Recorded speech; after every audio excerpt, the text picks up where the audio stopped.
1 त्वरित सत्य। मेरी आंखें खोलो कि मैं देख सकूं। क्लारा हेच स्कॉट द्वारा 1895 में प्रकाशित। मेरी आंखें खोलो कि मैं देख सकूं, आपके पास मेरे लिए सत्य की झलक है। अद्भुत कुंजी मेरे हाथ में दो, वो अनलॉक हो जाएगा और मुझे मुक्त कर देगा। अब चुपचाप घुटने टेक कर तैयार हूं, मैं देखने के लिए आपकी इच्छा का इंतजार करता हूं। मेरी आंखें खोलो, मुझे प्रकाश दो, आत्मा परमात्मा।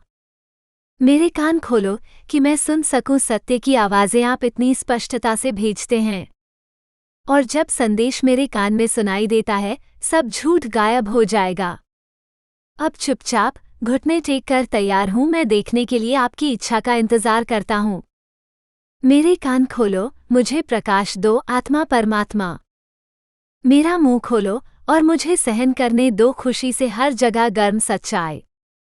मेरा हृदय खोलो और मुझे तैयारी करने दो, इस प्रकार अपने बच्चों के साथ प्यार बांटें।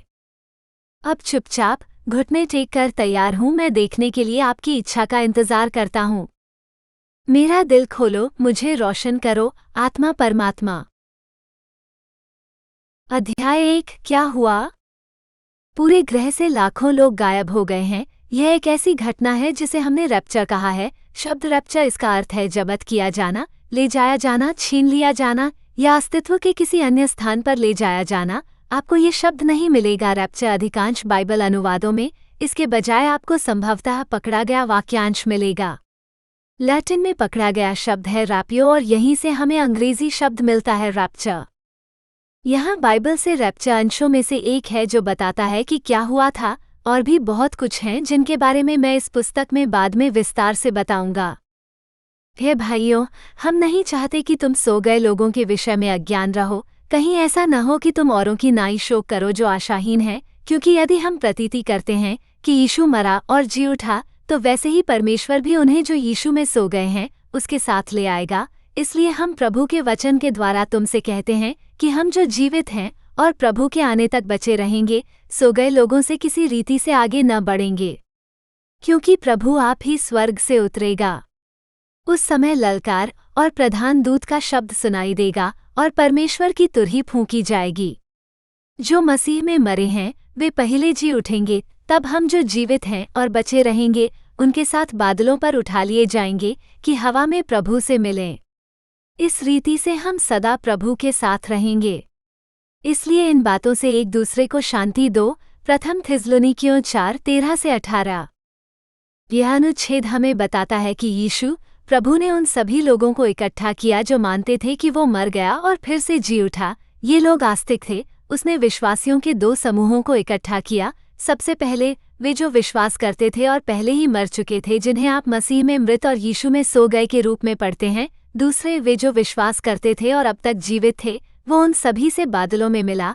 अब वे सभी लोग सदैव यीशु के साथ रहेंगे। स्वर्गारोहण में परमेश्वर उन लोगों को स्वर्ग में ले गए जिन्होंने उसके पुत्र यीशु में विश्वास रखा था। ये भगवान का सबसे बड़ा वादा है। यदि आप यीशु पर विश्वास करते हैं तो आपको अनंत जीवन मिलता है, क्योंकि परमेश्वर ने जगत से ऐसा प्रेम रखा कि उसने अपना इकलौता पुत्र दे दिया, ताकि जो कोई उस पर विश्वास करे वह नाश न हो परंतु अनंत जीवन पाए। यूहन्ना 3:16। तो स्वर्गारोहित लोगों ने वास्तव में यीशु के बारे में क्या विश्वास किया? उनका मानना था कि भगवान ने अपने बेटे यीशु को उनके पापों के लिए मरने के लिए भेजा था।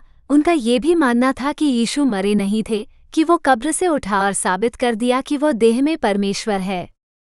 क्योंकि मैंने सबसे पहले तुम्हें वही बात पहुंचा दी जो मुझे पहुंची थी, कि पवित्र शास्त्र के वचन के अनुसार यीशु मसीह हमारे पापों के लिए मर गया और गाड़ा गया, और पवित्र शास्त्र के अनुसार तीसरे दिन जी भी उठा। प्रथम कुरिन्थियों 15:3-4।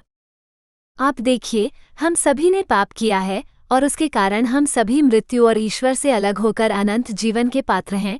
ये धर्मग्रंथ आगे महान समाचार की व्याख्या करता है। भगवान ने हमें यीशु के खून से छुड़ाया।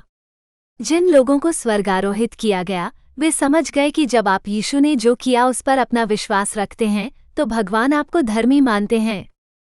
परंतु अब व्यवस्था के बिना परमेश्वर की वो धार्मिकता प्रकट हुई है जिसकी गवाही व्यवस्था और भविष्यद्वक्ता देते हैं। अर्थात वो धार्मिकता जो यीशु मसीह पर विश्वास करने से सब विश्वास करने वालों के लिए है, क्योंकि कुछ भेद नहीं, इसलिए कि सबने पाप किया है और परमेश्वर की महिमा से रहित हैं, परंतु उसके अनुग्रह से उस छुटकारे के द्वारा जो मसीह यीशु में है, सिंत में धर्मी ठहरते हैं।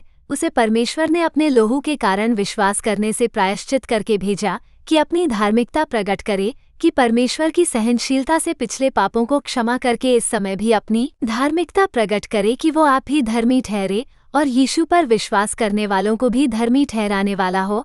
रोमियो 3:21-26।